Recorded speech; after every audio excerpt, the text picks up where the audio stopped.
Et bonjour, j'aimerais te parler d'identité quand on lance quelque chose de nouveau, que ce soit un projet de création d'entreprise ou quelque chose d'autre qu'on met en place dans sa vie. On a besoin en fait de changer de paradigme intérieur pour aller rejoindre une autre version de soi. Et dans ce live d'aujourd'hui, j'aimerais te parler surtout d'identité profonde. Tu vois, dans ce descriptif, là, je te parle de ton identité. Est-ce qu'elle te permet de pouvoir, en fait, te lancer dans un nouveau projet? Mais identité, on peut tout de suite penser peut-être à son prénom, à son nom, et c'est tellement pas le sujet. C'est tellement pas le sujet. Parce que juste un prénom et un nom, ça ne dit pas qui tu es.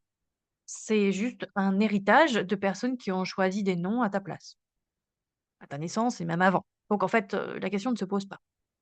Quand je parle d'identité, c'est qui tu crois être aujourd'hui pour pouvoir te lancer dans quelque chose de nouveau. Et là, ça touche à des choses comme l'ego, l'estime de soi, les loyautés qu'on peut encore avoir, et cetera. Quand on veut, par exemple, se lancer dans une nouvelle création d'entreprise, heu, on va souvent le faire à partir d'une version de soi qu'on connaît bien et c'est juste, logique, en fait et normal de d'agir comme ça. Donc on va s'imaginer à partir de qui on est aujourd'hui et se lancer à partir de cette version-là. Et ce qui se passe, c'est que si on n'a pas résolu certaines choses ou si on n'a pas avancé sur certains sujets, notamment si c'est une création d'entreprise qu'on veut faire, quand on va rejoindre cette nouvelle version de soi, eh bien, en fait, on va la colporter avec des blessures, des dossiers, des casseroles, des valises qu'on trimballe aussi dans ce nouveau projet. Donc même si la situation peut être différente, en réalité, on reste la même personne. Sauf que comme on est occupé à aller, régler des problèmes, mettre en place des choses et cetera, on le voit pas forcément. Mais en réalité, on est toujours le même humain. Et comme on est le même humain, eh bien, si on n'a pas modifié des choses à l'intérieur de soi, à un moment donné, on va se les coltiner dans son quotidien d'entrepreneur. Exemple, heu, tu veux créer une entreprise ou tu as créé ton entreprise parce que tu te sentais mal dans le salariat. Avec, peut-être des désaccords avec la hiérarchie, où tu as jamais pu trouver ta place, où tu étais jamais vraiment d'accord avec les valeurs et cetera et cetera. Bref, tu t'y sentais pas bien et donc tu t'es dit: «Bah, l'entrepreneuriat, ça règle le souci. Hop, c'est bon, liberté, c'est moi qui drive, c'est ma barque à moi, c'est moi le capitaine, et c'est tout». C'est pas faux. Mais si du coup tu n'as pas travaillé sur la blessure relative à ce qui est le cadre pour toi, à ce que sont les repères pour toi, à ce que c'est, au niveau des valeurs, au niveau de l'éthique, au niveau de ta place au milieu des autres, à un moment donné, je te garantis que ça va arriver très vite dans ta vie d'entrepreneur.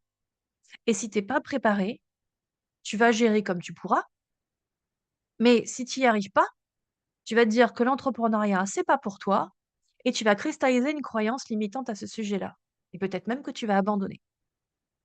Or, en fait, l'entrepreneuriat, pour ça, il ne fait pas de cadeaux. Tu as des blessures, t'inquiète pas, l'entrepreneuriat, ton entreprise, elle va te les montrer avec un miroir grossissant. Tu pourras pas les louper. Mais la différence, c'est que tu ne peux pas incriminer l'extérieur. Il y a pas de supérieur hiérarchique. Il y a pas de collègue si tu entreprends seul. Et même si tu as des partenaires ou des gens avec qui tu travailles, si tu es pas dans une société, donc avec le statut juridique de société, tu ne travailles pas avec ces personnes. C'est pas la même équipe. Et donc tout ça va faire que ça va te mettre en face de choses que tu n'auras pas eu envie de voir ou que tu n'auras pas pu prendre en charge auparavant. Et donc finalement, tu vas venir dans l'entrepreneuriat avec une version de toi qui n'est pas vraiment neuve. C'est toujours la même, dans une autre situation. Et donc, même si la situation, paraît être différente dans la forme, dans le fond, ce sont les mêmes jeux qui se rejouent. Sauf que là, les joueurs sont différents. Les personnes avec qui tu peux ne pas trouver ta place, ça peut être dans un collectif d'entrepreneurs. Ça peut être dans, une plateforme où il y a d'autres praticiens qui travaillent avec toi, enfin, ou travaillez ensemble. Ça peut être avec, certains de tes clients et cetera. En fait, ça se rejoue quand même. Simplement, ça paraît être différent. Je prends cet exemple-là parce que c'est vraiment, vraiment un angle mort de beaucoup d'entrepreneurs et qui après vont s'étonner que, ce soit si difficile l'entrepreneuriat, mais parce que justement, il y a pas eu de travail sur la posture avant et attention, Pas de jugement par rapport à ça, je suis tombée dedans, hein. C'est ma deuxième entreprise, je suis tombée 2 fois dans le même piège. Voilà, juste je l'ai pas vu et de toute façon, je ne le savais pas. Donc si je savais pas, je peux pas savoir ce qu'il y a à modifier, par définition. Et même en me faisant accompagner à plusieurs reprises, franchement, je l'ai quand même pas su tout de suite, parce qu'on me l'a pas dit tout de suite, parce qu'on m'a pas fait de feedback sur le sujet. On m'a même pas mise sur la voie. Et donc, c'est justement tout le problème d'ailleurs des d'accompagnements qui sont plutôt morcelés et qui vont prendre un petit bout, alors que vraiment, c'est vraiment un accompagnement holistique qu'il faudrait, où on voit vraiment tous les sujets, y compris le rapport au corps, à l'estime de soi, aux blessures émotionnelles, aux bagages familiaux, tout ce qui est transgénérationnel, karmique, heu, ce qui se passe donc dans ton corps vraiment, donc en termes d'émotions et cetera. Et évidemment, la posture entrepreneuriale. Donc aussi, par exemple, la relation à l'argent. Autre exemple du coup, que je voulais te présenter, si en tant que salarié, bah, tu t'es jamais posé de questions sur, l'argent parce que l'argent venait tous les mois. Voilà, tu travailles, c'est normal qu'il y ait un salaire, voilà. Ça, c'est une conception toute française de ce qu'est le travail. Et alors, si tu es en plus dans le public, c'est encore plus compliqué de modifier sa relation à l'argent parce que c'est vraiment, très opaque, très descendant, et ça laisse assez peu de place, en fait, à l'autonomie financière là-dedans. Tu as un salaire qui tombe, tu te poses pas de questions. Du coup, tu vas considérer que pour qu'il y ait au moins ce même revenu-là, voire plus, qui tombe dans une activité entrepreneuriale, il y a tout un tas de stratégies à mettre en place et cetera. Et puis là, aux surprises, ça se passe pas comme prévu parce que le début d'une activité, en tout cas souvent, ça se passe pas comme ça comme je dis bien souvent, hein, c'est pas toujours le cas, hein. Il y a, aussi de magnifiques réussites et voilà. Juste en moyenne, c'est pas ce qu'on constate. Parce que, en France, on travaille pas sur la posture entrepreneuriale, sur la relation à l'argent, on se questionne pas sur ça. Et l'argent, c'est jamais le sujet. L'argent, c'est un rapport avec soi. C'est un miroir de soi-même, de la relation qu'on entretient à soi, donc de la relation aux autres, argent. Ça correspond aussi à la quantité d'amour qu'on se donne. Et donc, si tu n'as pas cet argent qui tombe dans tous les mois exactement pareil, comme ce que tu as vécu dans le salariat, dans tes premiers mois d'activité en tant qu'entrepreneur, et que tu n'as pas travaillé sur cette relation à l'argent, ça va être compliqué aussi. Parce que là aussi, l'entreprise est un miroir grossissant de la relation de toi à toi, chose que tu n'as peut-être pas travaillé avant parce que c'était pas la peine, parce que tu en voyais pas l'intérêt, parce que la vie t'avait pas mis sur ce point-là, tout simplement. Pas de jugement par rapport à ça. Avant, c'était pas possible peut-être, tout simplement. Donc, tu vas là aussi, en étant entrepreneur, colporter une version de toi, finalement, qui aura les mêmes blessures, les mêmes angles morts, les mêmes, dossiers inconscients qui sont trimballés et tu vas aller transposer ça dans l'entrepreneuriat. À un moment donné, il va y avoir friction et si c'est pas traité, ça va vraiment te poser gros problèmes. Parce que c'est pas comme le salariat, c'est l'entrepreneuriat. La seule constante entre le salariat et l'entrepreneuriat, c'est l'humain que tu es. Et donc, en tant qu'humain, il y a des choses qui sont non négociables. Ton bien-être, ton rapport à ton corps, comment tu te sens dans ton âme, là, incarnée sur terre. C'est quoi ton histoire et dans quelle mesure tu veux qu'elle te serve, qu'elle te soit utile? C'est quoi ta trajectoire d'âme principale? Et cetera, et cetera. Ça, c'est ce qui compose, on va dire, les différents éléments qui composent notre identité profonde. Mais une identité, ça se bouge. Et tu vois, c'est pas comme une carte nationale d'identité où c'est figé et où tu es fiché dans, différents registres pour être, retrouvable, en tout cas pour faire partie des citoyens français, par exemple. Heu, c'est pas ça une identité. Une identité, c'est vraiment ce que tu choisis d'être et en même temps, c'est aussi des choses qui sont parfaitement inconscientes et tout ça peut éventuellement te servir ou te desservir. Le danger, c'est que tu te focalises sur une identité où c'est que de l'ego. C'est-à-dire que, tiens, je prends l'exemple d'une personne que j'avais connue il y a quelques années, qui avait une valeur justice extrêmement forte, à tel point qu'elle s'était fait tatouer le symbole de la justice sur le bras et elle était profondément injuste avec les autres.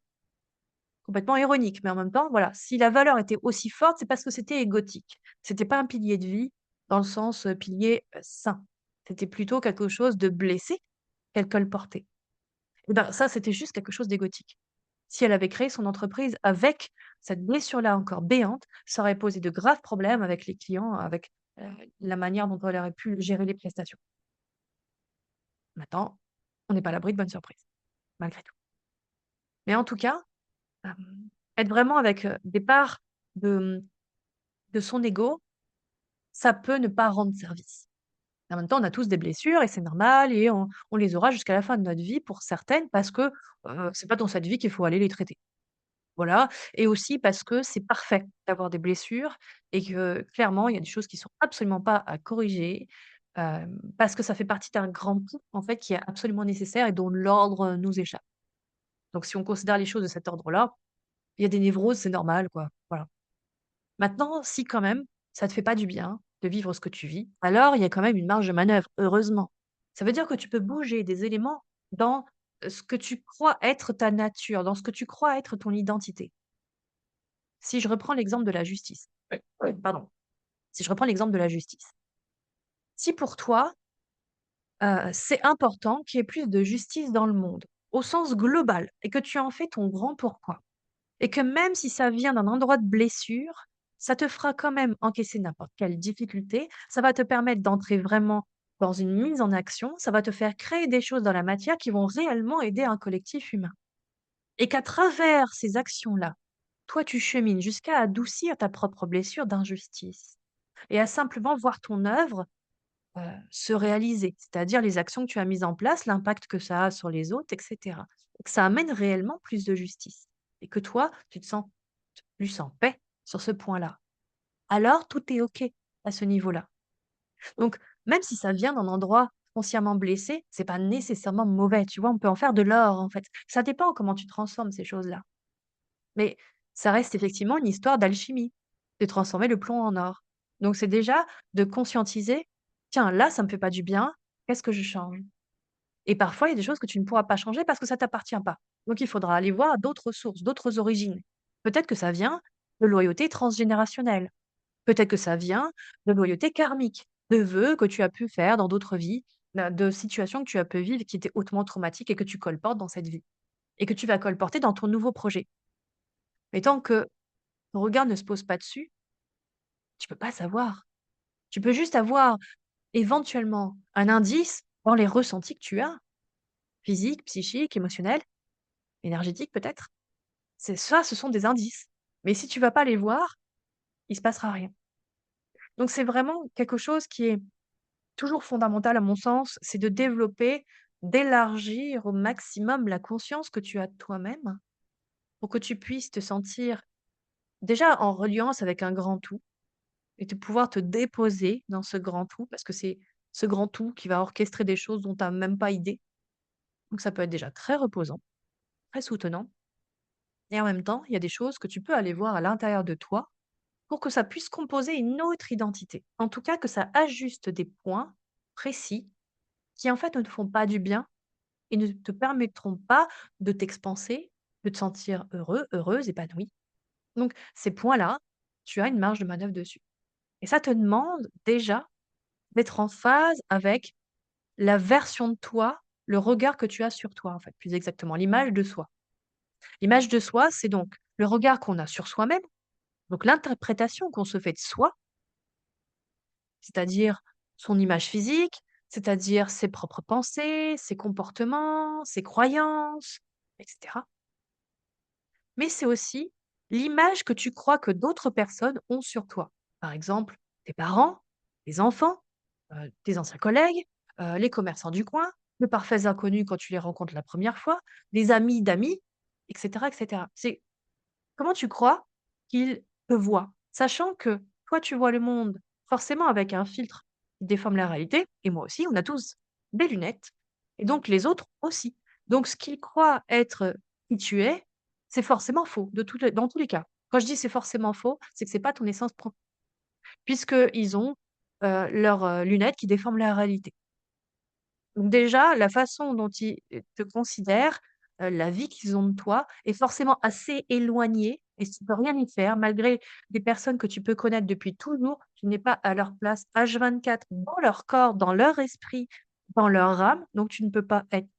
absolument certain, certaine que ton interprétation de comment ils sont est la bonne et vice versa pour les autres. Donc pour l'extérieur sur toi, c'est la même chose. C'est impossible, en fait. On peut se rapprocher éventuellement de ce que la personne pense de nous, éventuellement, on peut s'en rapprocher. Et même là, ça peut changer, hein, dans différentes époques de vie, dans des choses qu'on traverse et cetera. Du coup, c'est pour ça que le regard de l'autre, finalement, il est utile, mais en réalité, il est toujours biaisé, quoi qu'il arrive. Et en même temps, le regard qu'on a sur les autres, c'est la même chose. C'est toujours un miroir, hein, ce qui se passe, hein. C'est pas, les autres qui ont tout faux, hein, nous avons tous des lunettes, c'est tout. Et pour se rapprocher de son essence profonde, ça demande d'aller enlever des couches qui ne sont pas nécessaires ou plus nécessaires, qui n'étaient pas à soi, en tout cas qui ne nous permettent pas, pardon, de nous sentir bien. Donc si je vais reprendre l'exemple de la relation à l'argent. Hem, Si dans ton environnement familial, comment tu as été élevé, fallait pas trop dépenser, d'ailleurs fallait pas trop parler d'argent et cetera. Ça va être difficile pour toi si tu deviens entrepreneur parce que la relation à l'argent, elle est fondamentale, en tout cas aujourd'hui. Dans quelques millénaires, on en reparlera, mais pour l'instant, c'est fondamental et on est dans une époque où il y a de l'argent. Donc c'est pas qu'il faut faire avec, c'est qu'il faut, vraiment être avec soi et donc avec des mouvements d'argent qui rentrent et qui sortent parce que l'argent n'est qu'un mouvement intérieur, c'est le mouvement du vivant, en fait. Simplement, ça demande d'aller décoincer des schémas limitants, des croyances limitantes sur l'argent en général. Donc si tu as déjà eu, dans ton environnement déjà, dans la petite enfance, où on a formulé tout un tas d'injonctions et de croyances limitantes sur l'argent, effectivement, si tu travailles pas sur le sujet, tu vas les colporter dans ton activité, dans ton nouveau projet. Si je reprends l'injustice, par exemple, si tu as été formaté avec comme quoi: «Oui, c'est toujours la faute des autres, de toute façon, le gouvernement, de toute façon, les patrons, de toute façon, les hommes», tiens, on va prendre n'importe quoi, «de toute façon, les Français», et cetera et cetera. Si c'est toujours sur ce mode-là, mais tout va être profondément injuste et révoltant et ça va juste te cramer le système nerveux, en fait. Et ça va pas te rendre service dans une activité entrepreneuriale. Parce que l'entreprise n'étant qu'un miroir de toi-même, tu vas te coltiner des injustices et ça va être dur si c'est pas travaillé. Alors que si tu vas voir ces loyautés-là, qui sont peut-être pas à toi, si, je reprends vraiment l'exemple que, par exemple, c'est, ton modèle familial qui était comme ça, et que toi tu l'as colporté, tu l'as interprété comme étant une réalité de la vie, mais parce que tu as été élevé comme ça. Donc tu t'es pas posé la question. Je veux dire quand on est enfant, c'est juste normal. À l'âge adulte, on peut se permettre de remettre en question des schémas, qui nous ont bercés dès le début de notre vie, mais pas quand on est enfant, ni même quand on est ado. C'est quand même assez tôt pour faire ça, beaucoup trop tôt. Donc quand tu as vraiment une construction plus identitaire qui est en train de se faire, alors tu peux briser les règles de cette identité, si ça ne te convient pas ou plus. Et c'est là qu'il commence à y avoir des résultats plus alignés, plus doux, plus apaisés à l'intérieur. Parce que, tout simplement, ça te convient pas comme schéma. Tu le redonnes, en fait, tu le redonnes, en fait, à aux personnes qui t'avaient transmis ces schémas pour tout un tas de raisons. Ça a été transmis, c'était utile, il y en avait besoin. À la fois, les personnes en question, je sais pas, par exemple, tes parents, avaient besoin de transmettre ce modèle-là familial pour prévenir peut-être, pour témoigner de blessures qui étaient encore là. Et à la fois, toi, tu as pu simplement recueillir ces blessures-là, qui a permis à ce que ça puisse, donc à tes parents, de s'alléger par rapport à ça et en même temps, à ce que tu puisses recevoir l'information d'être prudent, prudente sur ces points-là. Mais après, tu as la liberté de, oui ou non, continuer à véhiculer ces valeurs-là, ces principes de vie-là, ces manières de voir la vie, ces lunettes-là, en fait. C'est toi qui as cette liberté. Donc tu peux ajuster les choses, changer d'angle de vue. Parce que l'identité, c'est qu'une histoire d'angle de vue et de ressenti. Et c'est pour ça que c'est donc très lié à l'image que tu as de toi, celle que tu crois que d'autres personnes ont sur toi, bien sûr. Mais c'est aussi en rapport, donc si on prend les 3 composantes de l'estime de soi, donc c'est confiance en soi, image de soi, amour de soi. Changer son identité pour qu'elle soit vraiment soutenante, porteuse, ça va te permettre de vraiment, t'épanouir dans ton nouveau projet, qu'il soit entrepreneurial ou pas, pour qu'il puisse se bâtir sur des piliers qui soient sains, solides, que ça puisse pas s'écrouler, comme un château de cartes, au moindre truc, et que ça puisse même se renforcer, se consolider, se développer, peut-être ajouter de nouveaux piliers pour enrichir encore plus l'expérience par la suite. Mais ça demande déjà d'aller voir ce qu'il y a à l'intérieur de toi, de le valider, et cetera. Donc le pilier de l'estime de soi, qui est l'image de soi, donc ça, j'en ai parlé, mais il y a aussi donc le pilier de la confiance en soi. La confiance en soi, c'est ni plus ni moins être capable de croire en sa capacité d'action. On a tous un minimum de confiance en nous, sinon le corps ne pourrait pas continuer à être vivant. C'est déjà aussi simple que ça. S'il y a des signes vitaux, le corps a cette confiance naturelle. C'est un principe de sophrologie, voilà, mais qui est pas que en sophro, hein, mais en tout cas, il y a déjà quelque chose qui fait qu'il y a une confiance naturelle en soi et c'est pas la confiance, qu'on en fait, de quelque chose de mental, vous voyez? Si tu es en train de regarder cette vidéo, c'est que tu as eu suffisamment confiance en toi pour cliquer dessus, t'arrêter, mettre le son et écouter les mots. Donc en fait, tu as déjà confiance dans ta capacité de juste aller sur une vidéo, cliquer dessus, c'est un geste, hein, le clic. Il y a tout un raisonnement intellectuel qui permet de se dire: «Attends, il faut appuyer dessus ou cliquer dessus pour lancer la vidéo, si elle se lance pas automatiquement» et il y a tout un processus de compréhension intellectuelle qui se fait sans que tu en aies conscience. Le corps a déjà confiance. Il y a déjà un minimum de confiance en toi, déjà, comme pour tout être humain sur terre. Donc c'est déjà pour te dire que cette capacité d'action, elle est déjà inhérente à la nature d'un être humain. Donc, si on prend l'exemple de la construction identitaire qui ne nous convient pas, ou plus, alors on a cette capacité d'aller changer des choses, puisque c'est une notion d'action à aller faire ou de changement de regard, mais en tout cas, ça demande de ne pas rester passif, passive, forcément. Il va falloir là être dans une certaine forme de mouvement pour que ça puisse bouger. Faut qu'il y ait du changement, il faut qu'il y ait du changement. C'est aussi simple que ça. Donc du changement, c'est un mouvement. Les actions, ça peut être tout et n'importe quoi, voilà, je ne vais pas rentrer dans là-dedans, ce serait beaucoup trop long. Mais en tout cas, il y a forcément quelque chose qui va être à mettre en place, en tout cas à mettre en mouvement. Ça, c'est la partie confiance en soi pour ajuster des éléments de son identité. Si on n'a plus envie de vivre ces éléments-là dans notre vie, hein, d'accord? Et puis, et je dirais vraiment le principal à mon sens pour moi, c'est l'amour de soi. Ça, c'est la dernière composante de l'estime de soi. Et quand on a une entreprise, en fait, plus on avance dans l'entrepreneuriat, plus on se rend compte à quel point l'entrepreneuriat, c'est spirituel. La spiritualité, pour moi, c'est vraiment être en conscience de ce qui se passe à l'intérieur, apporter plus d'amour, plus de soins, aller vraiment cheminer de plus en plus vers l'acceptation inconditionnelle et heu et ça durera jusqu'à la fin de ma vie. L'entreprise ne durera peut-être pas jusqu'à la fin de ma vie, mais le cheminement d'acceptation inconditionnelle, d'amour inconditionnel, c'est quelque chose qui est en place et qui va continuer à s'affiner encore et encore. Mon entreprise et par la suite mes entreprises, heu ne permettront finalement d'aller encore un peu plus en profondeur à l'intérieur de moi dans ces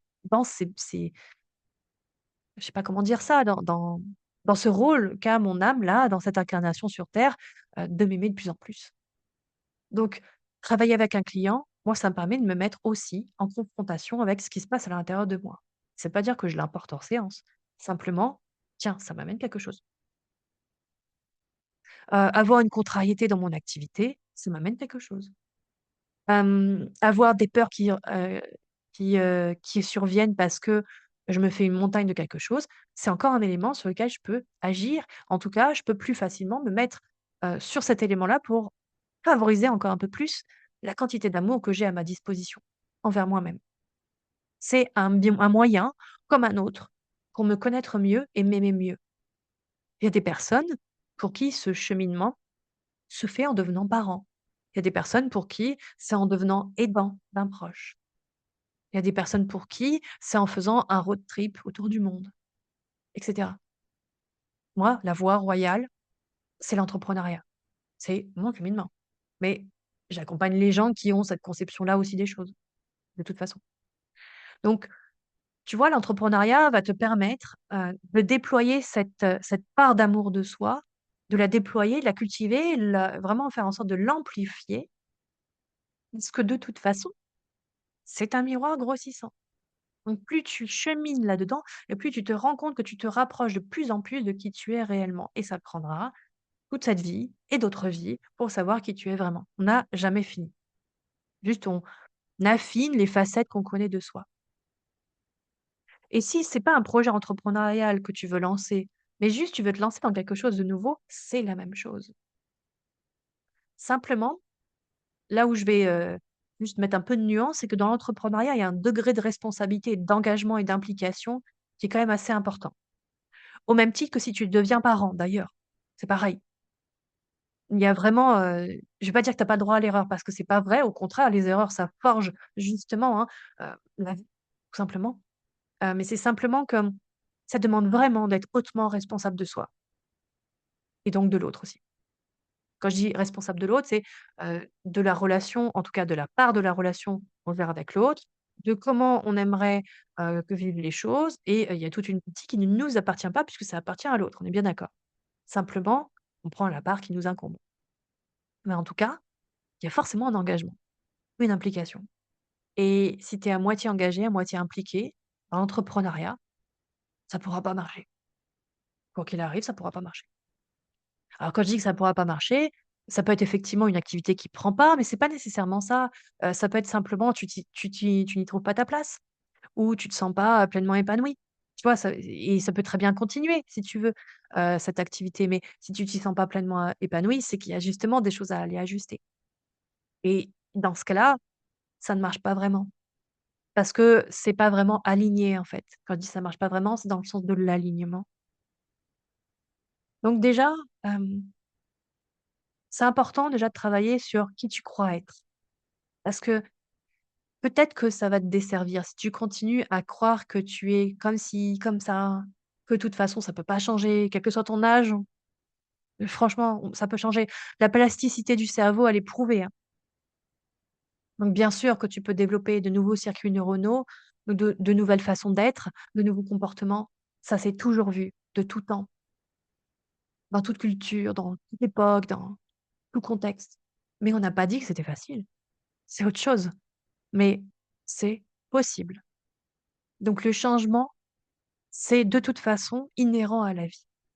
La vie, c'est l'impermanence, c'est le mouvement, c'est le changement tout le temps, c'est les fluctuations, c'est des grands courants et des courants plus réduits. Parfois, tu vas juste te laisser flotter là dans le grand courant de la vie. Parfois, tu auras l'impression qu'il faudra quand même plutôt nager parce que c'est plutôt plat. Mais d'autres fois, tu auras l'impression d'être un peu ballotté par le courant si tu luttes contre le courant. Mais la vie, c'est que ça. C'est que du mouvement en réalité. Mais parfois, le mouvement, il est tellement subtil qu'on ne le voit pas. Ça, c'est l'ego qui interprète les choses d'une certaine manière et le mental aussi. Alors, j'aimerais te laisser matière à réflexion et matière à ressenti surtout. C'est comment tu sens être ton identité actuelle? Est-ce que tu te sens à l'aise dans la personne que tu es aujourd'hui? Qui tu crois être aujourd'hui? Est-ce que ça te satisfait pleinement?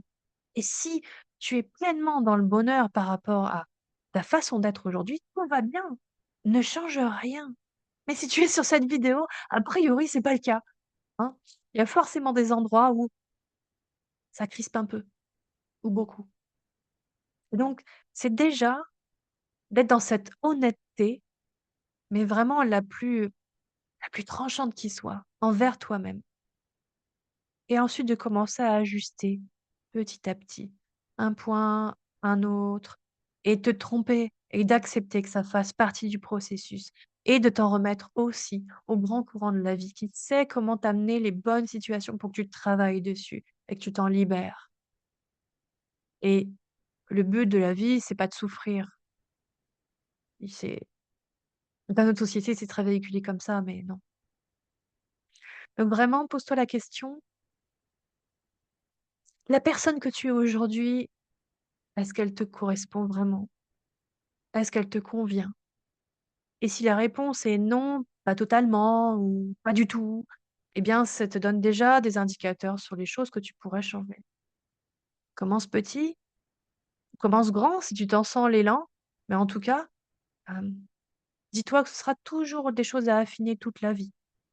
Voilà, donc il y a des choses que tu ne pourras pas régler et c'est pas grave parce que ça sert à d'autres personnes. Ça sert sur d'autres plans, en fait, hein. On s'en rend pas forcément compte, mais c'est utile sur d'autres plans. Mais il y a des choses, si vraiment, vraiment, vraiment c'est difficile pour toi, alors prends confiance. De toute façon, tu as cette capacité naturelle au mouvement intérieur. C'est dans ton corps. dans ta biologie. C'est intégré depuis toujours, c'est instinctif chez l'humain. Donc tu peux déjà capitaliser sur cette capacité naturelle de confiance. Simplement, peut-être qu'il va falloir déployer d'autres choses encore pour pouvoir changer ton regard, l'image de soi et surtout, surtout, t'aimer plus, t'aimer mieux, t'aimer inconditionnellement. Je serais ravie d'être à tes côtés pour aller vraiment bâtir ton nouveau projet sur des piliers qui soient hyper sains, sur des piliers vivants, en accord avec les grands principes des lois universelles, des lois du vivant, en accord vraiment aussi avec une forme de spiritualité qui est pas du tout déconnectée du concret et du quotidien, au contraire. Si ça t'appelle, fais-moi un petit signe et on en discute ensemble. Et dans tous les cas, se poser des questions sur qui on est et est-ce que ça nous rend heureux, ça c'est une question pour tout le monde à se poser. C'est jamais perdu en termes de temps. Alors je te souhaite de trouver les réponses et puis à très bientôt.